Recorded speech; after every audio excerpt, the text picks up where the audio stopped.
魏无羡是一条300岁的小黑龙，他是龙族几千年来的第一天才，从小便修炼极快，灵力高强。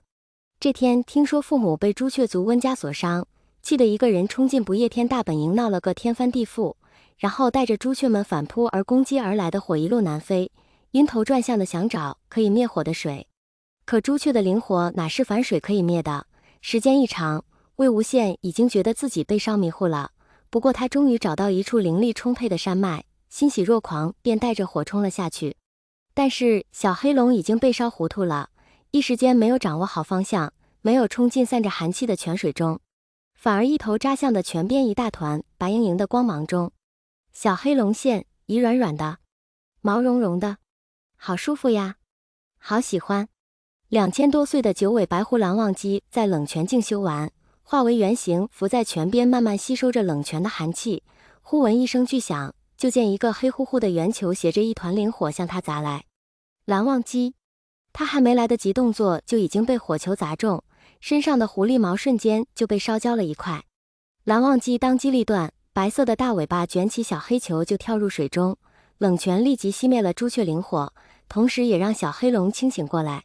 大白狐狸见已经没事了，也看清这小黑球原来是条小龙，便叹了口气，卷着小龙回到岸上。小黑龙试了几次还不能恢复人形，再看面前好看的不得了的大白狐狸，尤其是那双湿润的琉璃色眼睛，一看就入了小黑龙的心里。对不起对不起，害你烧焦了，我是魏婴，要不我给你一片我的龙鳞吧。魏无羡十分愧疚，他年纪还小，忍不住习惯性舔了舔那块烧焦到已经有些秃的狐狸毛。在大白狐狸还没反应过来时，从身上拔下了一片亮晶晶的黑龙鳞，附在烧焦的毛上。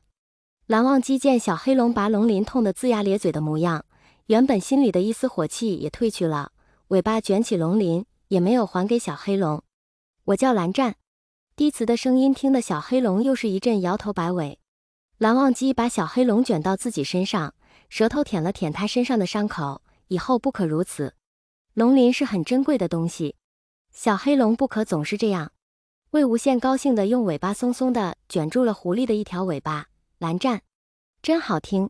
放心啦，我的龙鳞只会给我喜欢的人，你是我给的第一个人呢。大白狐狸不知为何悄悄红了狐狸耳尖。蓝湛蓝湛，我可以跟你睡吗？你放心，我现在还没办法变成人形，我乖乖的，绝对不乱动。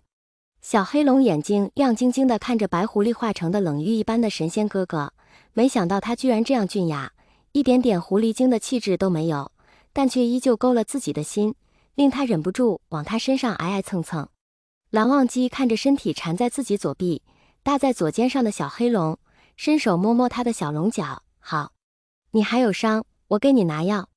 魏无羡虽然是龙族，可朱雀灵火烧了那么久，就算他龙鳞附身也定然伤得不轻。那你的毛毛呢？魏无羡见他坐在床榻上，便从他身上下来，大半个身子趴在床上，留了个龙脑袋搁在了蓝忘机的膝盖上，眯着眼睛任由蓝忘机动作。无妨，并未受伤。蓝忘机见小黑龙这么信任自己，心里微微冒了甜甜的泡泡，神色柔了2分。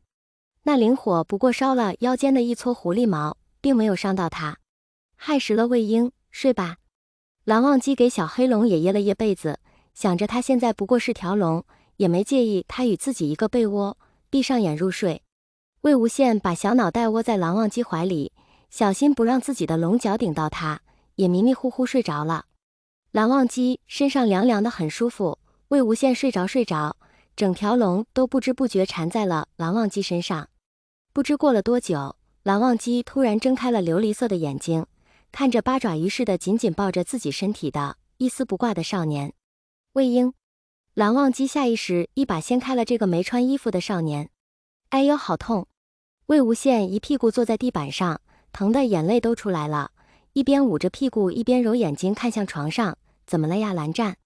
蓝忘机看了眼月光下皮肤白皙的少年，想着他刚刚那样亲密地抱着自己，柔软的唇有意无意地蹭着他的耳畔，耳朵滚烫地别开眼睛。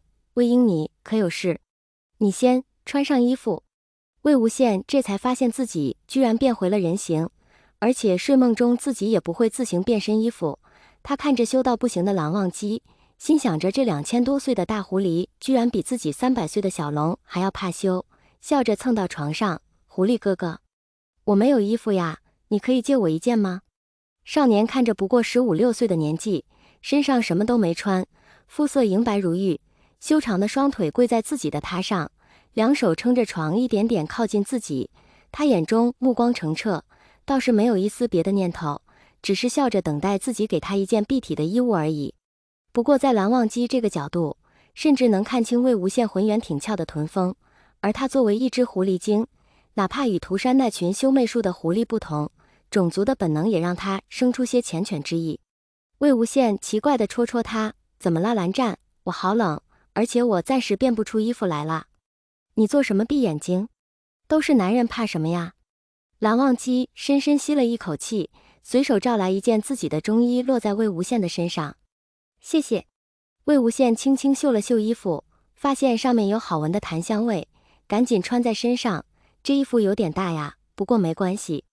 见衣服正好盖住了魏无羡的下身，蓝忘机觉得耳根更烫了，想了想施法便条裤子。睡吧。蓝忘机第一次放弃了平躺着的标准姿势，改成了侧卧背对着魏无羡。晚安狐狸哥哥。魏无羡见蓝忘机没有赶自己，开心地钻进被窝，但还是被狐狸哥哥身上的气息吸引，悄悄靠近了些才闭上眼。明天我带你飞吧，就当我报答你了好不好？蓝忘机握紧了胸口坠着的黑色龙鳞，拒绝的话竟一时间没有说出口。昨晚魏无羡似乎因为忽冷忽热的缘故发了烧，蓝忘机连夜找了蓝曦臣来为他医治。魏无羡似乎极其依赖明明只是初时的蓝忘机，昏迷中都拽着人不撒手。朱雀灵火倒是没什么，冷泉之水与之相克。倒是这拔龙鳞的伤令火毒趁虚而入，需要好好用药。蓝曦臣一眼就看出蓝忘机身上有龙鳞的力量，又看这条小龙如此依赖他，啧啧称奇，忘机何时认识的龙族之人，看他还是条小龙，你可要好好照顾他呀。蓝忘机道，需通知他父母，他怎能长期待在云深不知处？蓝曦臣微微一笑，忘机，这火毒正巧与我们功法相克，他在我们这里养伤最好。我想他父母定然也是如此想，难道忘机不想他留下吗？蓝忘机看着小龙用自己的龙角轻轻蹭着他的手，心中一软。蓝曦臣走了，火毒侵体加上药物之故，第二天魏无羡才醒来。他一睁眼就看见蓝忘机在自己身边打坐，身后9条尾巴又大又蓬松的轻轻晃着，忍不住蹭过去抱住一条，好软呀蓝湛。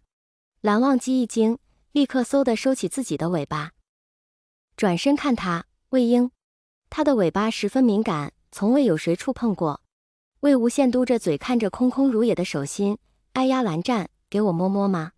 不然我也给你摸我的好吗？蓝忘机道，不必。魏无羡想了想，对了，我说要带你上天飞的，要不就今天吧，我好几天没有飞了。